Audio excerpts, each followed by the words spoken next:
براق آیا آسمان سے جو پرواز پر لے کے جا رہا تھا۔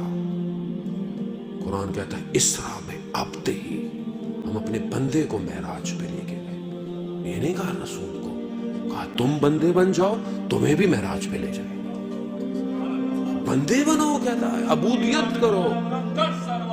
اللہم صلی علی محمد آل محمد۔ عزیزانے بتاؤ اس رسول کو کہ جو ملی سیکنڈز کے اندر کعبہ سے یا اپنی کزن ام ہانی کے گھر سے یا مولا کائنات کے گھر سے یا مسجد حرام سے، مختلف روایتیں ہیں، سیکنڈ کے 10ویں حصے میں بھی، شاید ہم یہ اپنے آپ کو سمجھانے کے لیے ڈیفائن کر رہے ہیں لیکن شاید وہ اس سے بھی پہلے ہو، کہ وہاں سے مسجد اقصی جو ہے وہ لے کے گئے اور ملائکہ نازل ہوئے، سارے انبیاء موجود تھے اور رسول خدا نے جماعت کرائی نماز کی۔ اٹس ناٹ اسٹوریز، یہ کوئی تخیل نہیں ہے، ہالی ووڈ کی مووی نہیں ہے عزیزان محترم، قرآن ہے، قرآن جو آخرت تک کا جاویداں معجزہ ہے۔ ایک لفظ قرآن کہہ رہا ہے، وہاں لے گئے۔ اس کے بعد پروردگار نے دوسرا جو سفر کرایا وہ سارے آسمانوں سے پرواز کرتے ہوئے کہیں جنت کے لوگوں کو دیکھا، کہیں جہنم کے لوگوں کو دیکھا۔ حدیثیں تولانی ہیں، وقت نہیں ہے کہ حدیث معراج جو ہے وہ گفتگو کی جائے۔ کبھی کسی آسمان پر ملائکہ کا دیکھا تو ملائکہ نے کہا یا رسول اللہ ہمارا سلام علی کو بھیجیے گا۔ پھر دوسرے آسمان پر گئے، آسمان بدلتے چلے گئے، ملائکہ بڑھتے چلے گئے اور ہر سب نے کہا یا رسول اللہ ہمارا سلام ہو، ہمارا سلام علی کو دیجیے گا، ہم بہت مشتاق ہیں نگار کے۔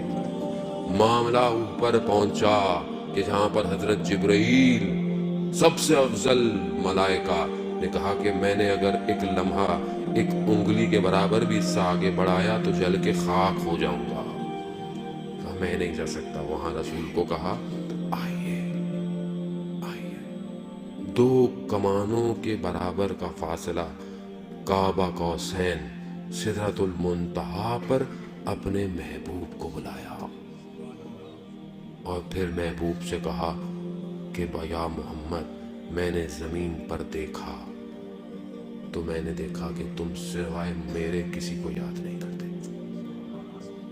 میں محمود ہوں، تم محمد ہو۔ اللہ صلی علی محمد۔ عزیزان محترم، کہا میں محمود ہوں، تم محمد ہو، اور محمد پھر تمہارے بعد میں نے جب زمین پر نگاہ ڈالی تو مجھے علی کے سوا تمہارا کوئی وسیع نظر نہیں آیا۔ یا اللہ صلی علی محمد۔ عزیزان محترم، یہ حدیث ہے، متواتر حدیث ہے۔ اور رسول خدا نے جب رسول خدا کے وجود کو جب پروردگار نے دیکھا، پروردگار سے زیادہ بہتر تو کوئی کسی کو نہیں جانتا نا، اس وجود کو جب دیکھا تو اس وجود میں صرف ایک ہستی کو اتنا لبریز پایا کہ اسی کے لہجے میں پروردگار نے گفتگو کی۔ وجود کو دیکھا، یعنی دیکھا کہ یہ وہ اس وجود میں بس یہ ایک اور ایسا وجود ہے کہ جس کے لہجے میں خدا کہہ رہا ہے کہ میں گفتگو کر سکتا تھا، اور وہ علی ابن ابی طالب کا لہجہ تھا۔ کمال ہے عزیزان محترم، فضائل کو طریقوں سے بیان کریں کہ توحید توحید نظر آئے، نبوت نبوت نظر آئے، اور امامت امامت نظر آئے۔ یار غلطیاں نہ کریں لوگوں سے واہ واہ کے چکر میں، لوگ یہاں واہ واہ کے چکر میں یہ پڑھ دیا وہ پڑھ دیا، یہ یہاں واہ واہ ہو رہی ہے، وہاں پر جب چترول پڑھیں گے نا اوپر تو پتہ چل جائے گا۔ جو حق ہے اس کو بیان کریں۔ جب خدا کہہ رہا ہے کہ میں نے پایا، میں نے اپنا بہترین بندہ پایا، میں اپنے بندے کو لے کے گیا معراج۔ پھر پروردگار نے کہا اے محمد میں نے آپ کو علی، فاطمہ، حسن، حسین اور باقی سارے اماموں کے نور کو خلق کیا، اور اگر کوئی ساری زندگی عبادت کرتا رہے کہ اپنے آپ کو ختم کر دے اور ان کی ولایت کا منکر ہو تو میں انہیں جہنم میں بھیج دوں گا۔ اور عزیزان یہ ولایت بڑی آسانی سے مل گئی ہم لوگوں کو، قدر کریں اس ولایت کی۔ یہ اپنی ماؤں کو دعائیں دے کہ کہ جنہوں نے یا علی کر کے چلنا سکھایا ہے. یہ ان کا کمال ہے، ہمارا کوئی کمال نہیں ہے. لیکن ذمہ داری ہے کہ محبت اور مودت میں فرق ہے.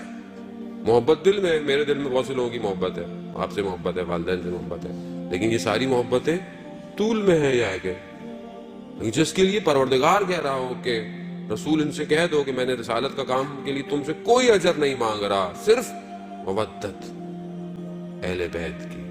تو مودت اور محبت میں فرق ہے. ہم نے دل میں محبت ہے مجھے، تو مولانا صاحب میں اہل بیت سے بہت محبت کرتا ہوں. وہ محبت جب تک چھلکے گی نہیں مودت میں تبدیل نہیں ہوگی. اظہار کرے محبت کا. وہ اظہار کیسے کرے؟ نعرے مار کر اظہار کرے. وہ یہ بھی ضروری ہے کیونکہ یہ ظاہر وجود بھی تو بتائے کہ کس کے ماننے والے ہو، کیونکہ یہی نعرے ہیں تو عرش پہ جا رہے ہیں جن کو پتہ چل رہا ہے کہ کس کے ماننے والے ہو. یا